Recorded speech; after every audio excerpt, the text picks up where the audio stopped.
नमस्कार, आप देख रहे हैं न्यूज नेशन। आपके साथ मैं हूं सबीना तामंग देशमुख। पहलवान सुशील कुमार की गिरफ्तारी में रोजाना नए खुलासे हो रहे हैं। सुशील कुमार की गिरफ्तारी से लेकर अब तक लगातार रोजाना एक ना एक पहलवान गिरफ्तार हो रहा है। जांच आगे बढ़ रही है, लेकिन एक बड़ा सवाल बार बार लोगों के जहन में खड़ा हो रहा है। आखिर वो कौन सा लालच होता है, वो कौन सी क्या चीज है जो अपनी तरफ इस तरह से खींचती है कि खेल और अखाड़े की दुनिया को छोड़कर सुशील या फिर उस जैसे दूसरे खिलाड़ी जुर्म की दुनिया में चले आते हैं और वो चेहरे देश और परिवार का नाम ऊंचा करने के लिए घर से निकलते हैं, ऊंचा करते भी हैं, वो जुर्म की दलदल में धंसते चले जाते हैं।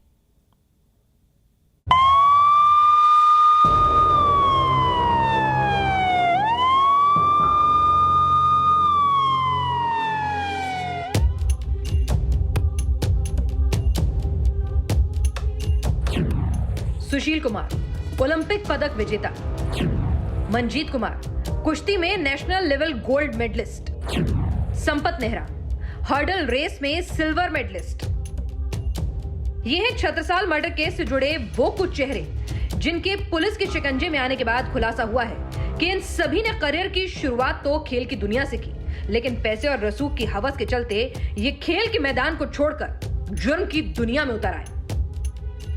ये वो चेहरे हैं जिनसे उम्मीद तो थी देश और परिवार के लिए नाम कमाने की, लेकिन उनकी करतूतों का पर्दाफाश होने के बाद इन्होंने अपने नाम पर क्राइम की कालिख पोत ली। जो सुशील कुमार एक जमाने में ओलंपिक मेडल जीतकर हिंदुस्तान के घर घर का हीरो बन गया था, लेकिन जुर्म की दुनिया में सुशील के कदम पड़े तो फिर वो इस दलदल में इतना धंसता चला गया कि आज सुशील ने न सिर्फ अपना नाम बदनाम किया बल्कि कुश्ती जैसे खेल का भी नाम खराब कर दिया है। जिस सुशील ने अखाड़े की दुनिया को जीत लिया था, वो प्रॉपर्टी पर कब्जे और अपराध की दुनिया में दबदबे जैसे ओछे कामों पर उतर आया। सिर्फ सुशील ही नहीं, उसके साथ कई ऐसे लोग गिरफ्तार हुए हैं जो दुनिया की नज़र में तो पहलवान थे, लेकिन उनका असली काम क्रिमिनल गैंग्स के साथ मिलकर पैसे की उगाही करना था। छत्रसाल मर्डर केस से खिलाड़ियों और दिल्ली के क्राइम सिंडिकेट के बीच रिश्तों का पहला खुलासा हुआ और जैसे जैसे गिरफ्तारियां हुई वैसे वैसे ये साफ होता गया कि सुशील और उसके जैसे दूसरे काले किरदारों ने नौजवान पहलवानों को जुर्म की दुनिया में धकेला और कुछ ऐसे भी थे जो सुशील का रसूख और पावर देखकर अपराध के मैदान में खुद ब खुद उतरते चले गए। ऐसा ही एक चेहरा है विजेंदर उर्फ बिंदर। विजेंदर को दिल्ली पुलिस ने टीकरी इलाके से 28 मई को गिरफ्तार किया था। खबरों के मुताबिक विजेंदर खुद एक पहलवान है और लंबे वक्त से सुशील के साथ था।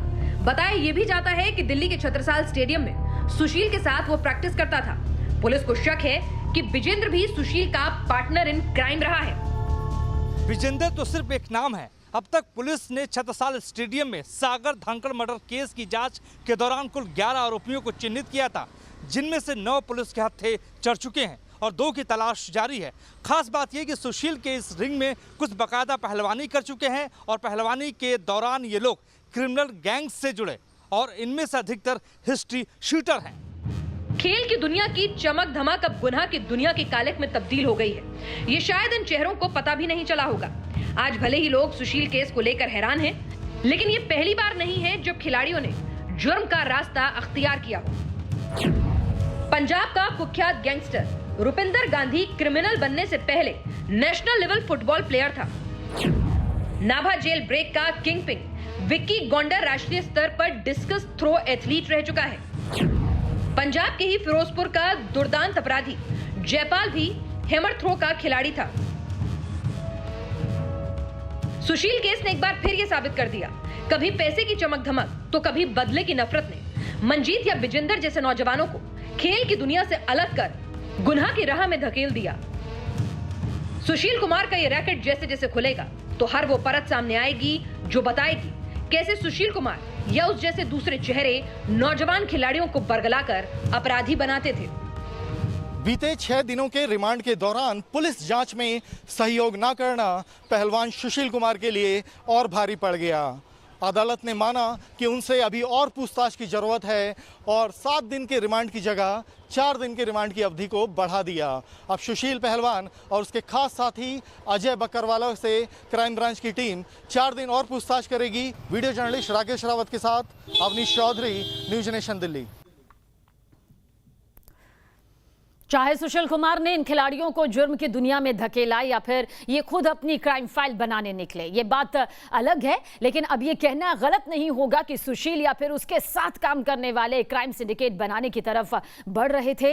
एक ऐसा सिंडिकेट जिसमें न सिर्फ दूसरे गैंग्स के कनेक्शन बनाए जाते हैं बल्कि साथ ही साथ हथियार जुटाए जाते हैं, जमीनें कब्जाई जाती हैं। अब आपको दिखाते हैं खिलाड़ी से क्रिमिनल बने इन खिलाड़ियों की इनसाइड स्टोरी और वो संगीन सबूत जो बताएंगे आखिर कैसे अखाड़े के दंगल से होते हुए ये खिलाड़ी गुनाह के जंगल का हिस्सा बन गए। रात का अंधेरा, गाली गलौज, हाथों में हथियार और 2 लोगों की बेरहमी से पिटाई। छत्रसाल स्टेडियम में शूट किए गए इस वीडियो के अंदर नजर तो सुशील और उसके कुछ साथी पहलवान आते हैं, लेकिन इनकी करतूतें, इनकी वारदात किसी बदमाश जैसी ही है। सुशील पर कानून का शिकंजा जैसे जैसे कसता जा रहा है, उसके साथ ही सुशील और उसके साथियों की हरकतें, इसकी मोडस ऑपरेंडी सामने आती जा रही है। आज जब दिल्ली के रोहिणी कोर्ट में सुशील की रिमांड को लेकर सुनवाई हुई तो एक और चौंकाने वाला खुलासा हुआ। खुलासा ये कि पुलिस ने सुशील कुमार से लाइसेंसी हथियार बरामद किया है। सुशील की फरारी और छत्रसाल स्टेडियम की वारदात के दौरान ही पुलिस को सुशील के पास से लाइसेंसी पिस्टल होने की खबर मिली, जिसे जांच के लिए पुलिस ने जब्त कर लिया है। पुलिस ने सुशील कुमार से जब्त की गई लाइसेंसी पिस्टल को कोर्ट में रिकवर किए गए सामान की लिस्ट में दिखाया है, जिसका सुशील कुमार के वकील ने विरोध किया। उन्होंने कहा कि यह लाइसेंसी पिस्टल है और इसका किसी भी तरह से दुरुपयोग नहीं किया गया है, इसलिए इसका रिकवर किए गए सामान की लिस्ट में इसको दिखाना सही नहीं है। यह तो कानूनी बात हुई, लेकिन सबसे बड़ा सवाल यह है कि आखिर सुशील कुमार को पिस्टल की जरूरत क्या थी। छत्रसाल कांड के खुलासे से पहले सुशील कुमार को दुनिया एक पहलवान और रेलवे के एक अफसर के तौर पर पहचानती थी। आखिर अखाड़े में पसीना बहाने वाले और रेलवे की नौकरी करने वाले सुशील को पिस्टल जैसे खतरनाक हथियार की जरूरत क्यों पड़ी? क्या सुशील कुमार को किसी से जान का खतरा था जिसके चलते सुशील ने लाइसेंसी हथियार रखा? क्या सुशील की किसी से दुश्मनी थी जिसकी वजह से उसने हथियार रखने का फैसला किया, या फिर सुशील के गैर कानूनी धंधे के चलते उसने लाइसेंसी पिस्टल अपने पास रखी थी? अगर तीसरा शक सही है तो वो क्लियर कट सिग्नल है कि सुशील कुमार अपराध की दुनिया का सक्रिय हिस्सा बन चुका था और इसी वजह से वो अपने पास हथियार रखता था। सवाल सिर्फ एक हथियार से ही नहीं उठता, सवाल उन जमीनी विवादों के कथित निपटारे का भी है जिसके साथ सुशील का नाम जुड़ा है, और इसी सिंडिकेट से जुड़ा है अंडरवर्ल्ड डॉन काला जखेड़िया का नाम। काला जठेरी गैंग हाल में अभी चर्चा में आया जब जीटीवी अस्पताल से कुलदीप उर्फ फज्जा को उसके गैंग ने भगाने की कोशिश की, जिसमें बाद में एनकाउंटर होने पर पुलिस ने भी एक बदमाश को मार गिराया था। ये वो जानकारियां हैं जो बताती हैं कि जो दिल्ली के जो टॉप गैंगस्टर हैं, चाहे वो काला जठेरी हो या नीरज भवानिया, उनसे सुशील कुमार के ताल्लुकात थे। सवालों के घेरे में सिर्फ सुशील का कैरेक्टर ही नहीं बल्कि वो लोग भी हैं जिन्हें सुशील के साथ वारदात में शामिल होने के आरोप में पुलिस ने धर दबोचा। जरा एक एक कर इन आरोपियों की हिस्ट्री सीट पर नजर डालिए। भूपेंद्र उर्फ भूपी, साल 2000 में डकैती, साल 2011 में मर्डर। मोहित उर्फ भोली, 2016 में हत्या की कोशिश, कुल 5 मामलों में नामजद। गुलाब उर्फ Pahalwan, 2 attempt to murder case. Manjeet उर्फ चुन्नीलाल, कुल 4 मुकदमों में नामजद, हथियारों के धंधे का आरोप। ऐसी हिस्ट्री शीट, मर्डर से लेकर डकैती तक के आरोप, ये किसी पहलवान का इतिहास नहीं हो सकता।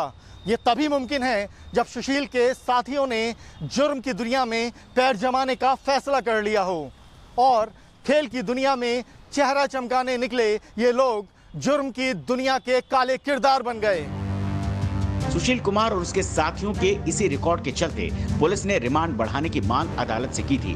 अदालत ने पुलिस की अपील पर 4 दिनों की एक्स्ट्रा रिमांड भी दे दी है और अगले 4 दिनों में सामने आ जाएगा आखिर गुनाह की दुनिया से सुशील के रिश्ते कितने और किस हद तक थे।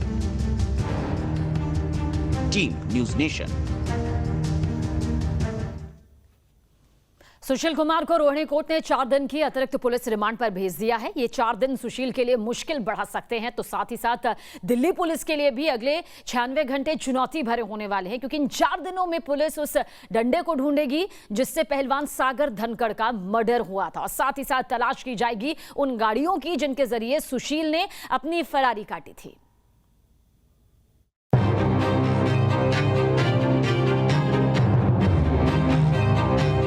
कहां है सुशील कुमार के खून से सने कपड़े?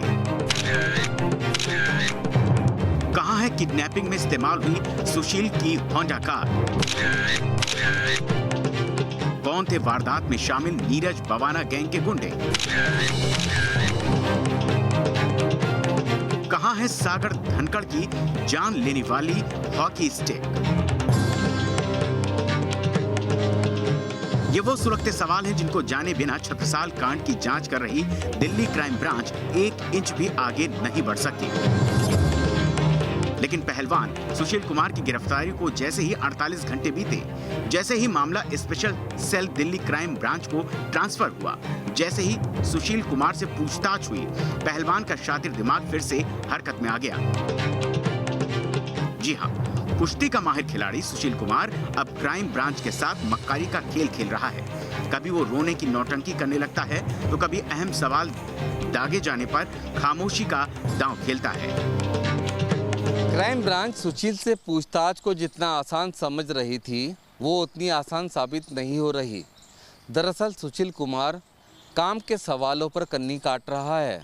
वो जानता है कि मामला हाई प्रोफाइल है और वो एक बड़ा आदमी है, इसलिए उसे मारपीट तो होगी नहीं। शायद इसलिए वो जांच में पूरी तरह सहयोग नहीं कर रहा है। सूत्रों से खबर है कि सुशील कुमार क्राइम ब्रांच की टीम को सच नहीं बता रहा। वो लगातार ये कहानी पुलिस को सुना रहा है कि विवाद किराए के पैसों को लेकर था। सागर धनखड़ उसके फ्लैट का किराया उसे नहीं दे रहा था और इसलिए झगड़ा हुआ। सुशील कुमार शायद अभी अपने सेलिब्रिटी वाले सपने से बाहर नहीं आया है, तभी वो ये नहीं समझ पा रहा कि क्राइम ब्रांच के पास सच जानने के 100 तरीके हैं और सच तो सामने आएगा ही। शायद सुशील सच छिपाकर अपने इससे भी बड़े गुनाहों पर पर्दा डालने की कोशिश कर रहा है। वैसे भी पुलिस को यकीन है कि 1.25 करोड़ के इस फ्लैट के लिए सुशील इतनी बड़ी वारदात को अंजाम नहीं दे सकता। यानी सच का सामने आना अभी बाकी है, और शायद उस सच के साथ ही सामने आएगा सुशील का और भी बदसूरत चेहरा। Team news nation. अखाड़े में दांव पेंच कसना, अपने हुनर को निखारना किसी तपस्या से कम नहीं। अखाड़े की मिट्टी में पहलवान सिर्फ प्रैक्टिस नहीं करता बल्कि खुद को तपाता है। ऐसी तपस्या के बावजूद जब किसी पहलवान के जुर्म की दुनिया में उतरने की खबर आती है तो हैरानी होनी लाजमी है। ऐसा नहीं है कि हर पहलवान अपनी मर्जी से गुनाह का रास्ता पकड़ता है, तो फिर ऐसा क्यों होता है कि दिन रात वर्जिश करने वाले ये पहलवान गलत राह पर चल पड़ते हैं? समझने और समझाने की कोशिश हम करते हैं। इस सवाल का जवाब आप तक पहुंचाने के लिए न्यूज़ नेशन के रिपोर्टर्स पहुंचे पहलवानों के बीच और जानने की कोशिश की आखिर क्यों पवित्र माने जाने वाले अखाड़ों से सुशील या फिर उस जैसे दूसरे किरदार गुनाह की दुनिया में जाते हैं।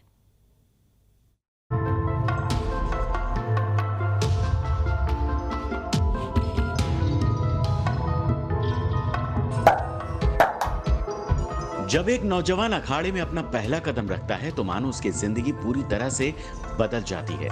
दिन से लेकर रात तक का रूटीन बदल जाता है। मन में सिर्फ अखाड़े की मिट्टी के लिए सम्मान और दिमाग में एक ही धुन सवार रहती है, गुरु और अखाड़े का सम्मान बढ़ाना, कुश्ती की दुनिया में नाम कमाना।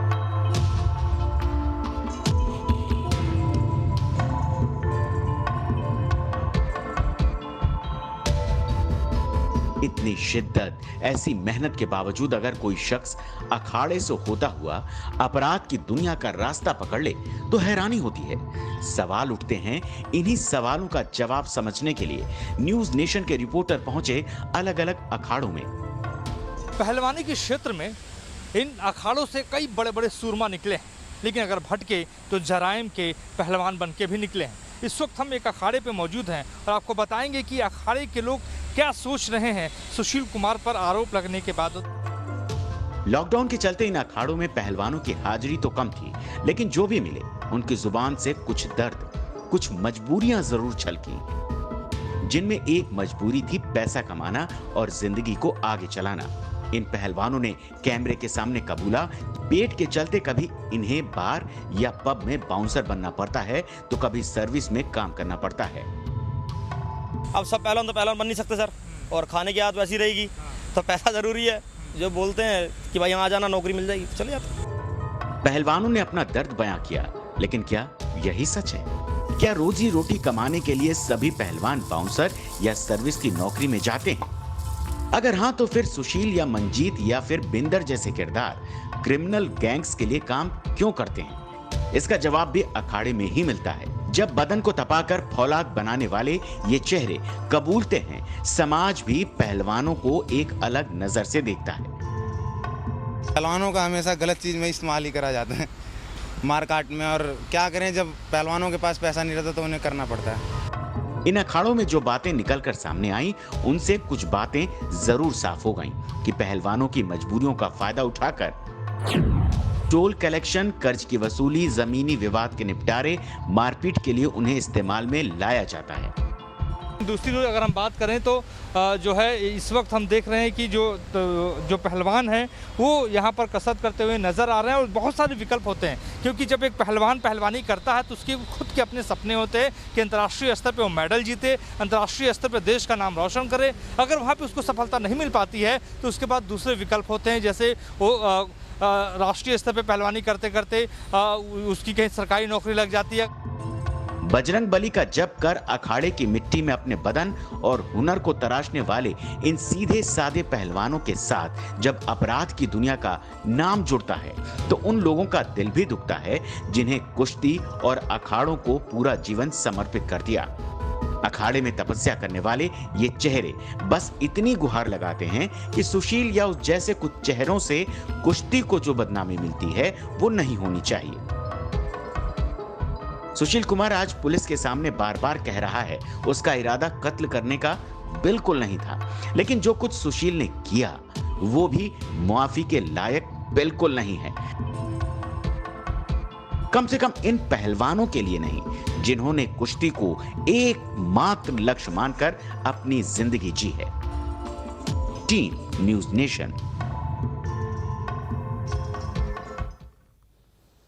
और अब आपको दिखाते हैं मर्डर केस में पुलिस के शिकंजे में फंसे पहलवान सुशील कुमार का light camera action. Sushil Kumar ने सिर्फ छत्रसाल स्टेडियम में सागर धनखड़ और सोनू महल पर हमला नहीं किया था, बल्कि इस वारदात का जानबूझकर वीडियो भी बनाया था। वीडियो पुलिस के हाथ लग चुका है। जमीनी विवाद में किसी शख्स को सबक सिखाने के लिए हमला करना, फिर वारदात का वीडियो बनाना साफ इशारा करता है कि सुशील कुमार उसी राह पर चलाना चाहता था जिस पर पंजाब और हरियाणा के ज्यादातर गैंगस्टर चलते हैं, यानी क्राइम करना, क्राइम का वीडियो बनाना और फिर वीडियो वायरल करके अपना शक्ति प्रदर्शन करना।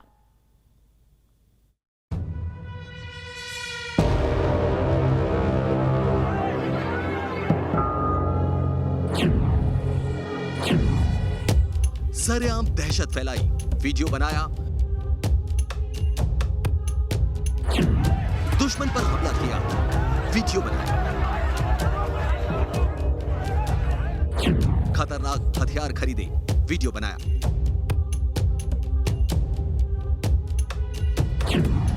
पंजाब और हरियाणा में पिछले कुछ सालों से क्रिमिनल गैंग्स के बीच ऐसे वीडियो बनाना एक नया ट्रेंड बन गया है। चाहे वो कहलों गैंग हो या फिर सुक्खा गैंग, फेसबुक से लेकर ट्विटर तक आपको इन गैंग्स के कई वीडियो मिल जाएंगे। किसी वीडियो में गैंग अपनी ताकत के बलबूते जमीनें खाली कराते नजर आएंगे, तो कहीं वारदात पर निकलने से पहले अपना डर फैलाने के लिए वीडियो बनाया जाता है। ठेकों के वर्चस्व के लिए होने वाली वारदातों के भी वीडियो बनाकर सोशल मीडिया पर अपलोड किए जाते हैं। ऐसे वीडियोस का सिर्फ और सिर्फ एक मकसद होता है, दुश्मन गैंग को ये पैगाम देना कि गैंग की ताकत कितनी है और आम लोगों के अंदर इतना डर बैठा देना कि इन अपराधियों का विरोध करना तो दूर, लोग उनके खिलाफ गवाही देने या फिर पुलिस को खबर देने से भी कतराते हैं। शायद इसी तरह के अपराधियों की लिस्ट में सुशील कुमार भी अपना नाम शामिल कराना चाहता था, और इस शक या इस आशंका को जाहिर करने के पीछे वजह है छत्रसाल स्टेडियम में शूट किया गया मर्डर का लाइव वीडियो। यही है छत्रसाल स्टेडियम में सागर धनखड़ की हत्या का वो वीडियो जो दिल्ली पुलिस के हाथ लगा है। ये वीडियो किसने बनाया, क्यों बनाया, ये भी आपको बताएंगे, लेकिन पहले देख लीजिए 1 मिनट के इस वीडियो में आखिर क्या हो रहा है।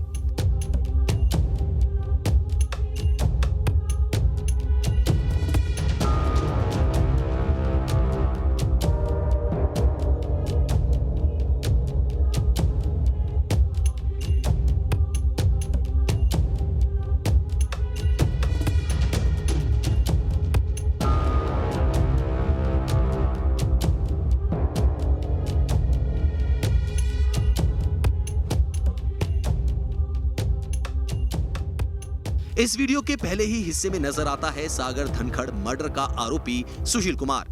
वीडियो में सुशील ने सफेद शर्ट और ग्रे लोवर पहन रखा है और सुशील के हाथ में नजर आता है एक मोटा डंडा। सुशील के साथ ही वो लोग मौजूद हैं जिन्होंने सुशील के कहने पर सागर धनखड़ और सोनू महल पर हमला किया था। नीचे जमीन पर जो शख्स अपना सिर दबाए लेटा है वो है सागर धनखड़ और सुशील के साथ आए नीरज बवानिया गैंग के ये गुर्गे सागर धनखड़ और सोनू महल पर दनादन डंडे बरसाए जा रहे हैं। बीच बीच में सुशील कुमार भी इस मारपीट में एंट्री करता है, भद्दी भद्दी गालियां देता है और फिर जमीन पर तकरीबन बेसुध पड़े सागर धनखड़ पर लाठी डंडों से हमला कर देता है। मारपीट करने आए इन अपराधियों के सिर पर किस कदर नफरत सवार थी इसका अंदाजा वीडियो में खड़ी गाड़ी को देखकर लग जाता है। ये लोग सीधे गाड़ी से निकले और मारपीट करने लगे। इन्होंने गाड़ी का दरवाजा बंद करने की भी जरूरत नहीं समझी।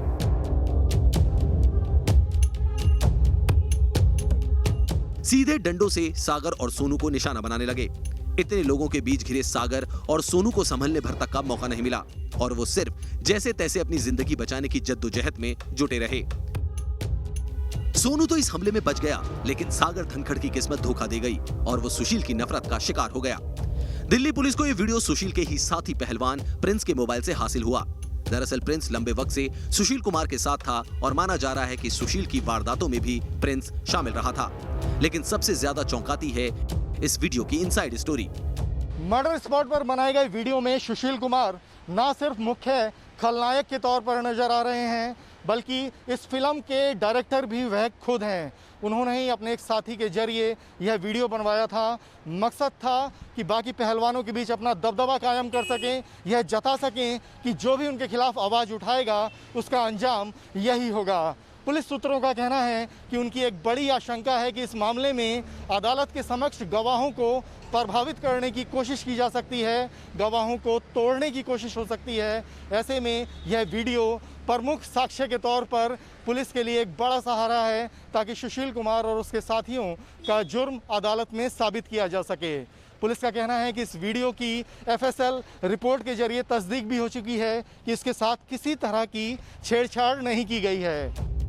सुशील कुमार ने शुरुआती जांच में दावा किया था कि वो मौका वारदात पर मौजूद नहीं था, लेकिन वीडियो न सिर्फ सुशील के झूठ की पोल पट्टी खोलता है बल्कि ये भी साफ कर देता है कि जानबूझकर सुशील ने ये वीडियो शूट करवाया था ताकि वो वीडियो वायरल कर सके और अपने विरोधियों को बता सके कि उसकी ताकत और रसूख कितना है।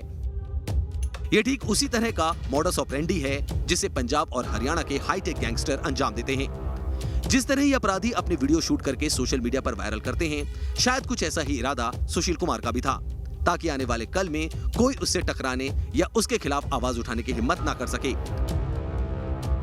सुशील की ये करतूतें उसके खिलाफ मिले सबूत इशारा करते हैं कि सुशील जुर्म की दलदल में अंदर तक उतर चुका था। लेकिन छत्रसाल मर्डर केस में दिल्ली पुलिस ने जिस तरह ताबड़तोड़ एक्शन लिया, उसके बाद सुशील के गुनाहों का घड़ा मानो फट गया है। सागर धनखड़ मर्डर केस में पुलिस ने 8वीं गिरफ्तारी की है। 8वीं गिरफ्तारी भी एक पहलवान की है। नाम है रोहित करोर। 14 साल से ये शख्स पहलवानी कर रहा है और पुलिस का कहना है कि यह सुशील का खास साथी है और वारदात वाली जगह पे यानी कि छत्रसाल स्टेडियम में ये सभी मौजूद थे। इस मामले में 9 आरोपियों के खिलाफ NBW वारंट जारी थे सुशील समेत, जिनमें से कुल 8 लोग पुलिस की गिरफ्त में आ चुके हैं। अभी भी कुछ लोग फरार हैं और अब जब शनिवार को सुशील और अजय बक्करवाला की रिमांड अवधि ख़त्म हो रही है तो सूत्रों का कहना है कि उसकी रिमांड बढ़ाने की मांग फिर से की जाएगी। अभी ऐसे कुछ एविडेंस हैं, हथियार हैं, कपड़े हैं और फरारी के दौरान सुशील जिन जिन जगहों पर छुपा उन सभी जगहों पर पुलिस को उसे लेकर जाना है। इस इन्वेस्टिगेशन में अभी और समय लग सकता है, इसलिए पुलिस उसका रिमांड बढ़ाने की मांग करेगी। वीडियो जर्नलिस्ट राकेश रावत के साथ अवनीश चौधरी, न्यूज नेशन दिल्ली। और आगे भी खबरों का सिलसिला लगातार जारी रहेगा, आप बने रहिए न्यूज नेशन के साथ।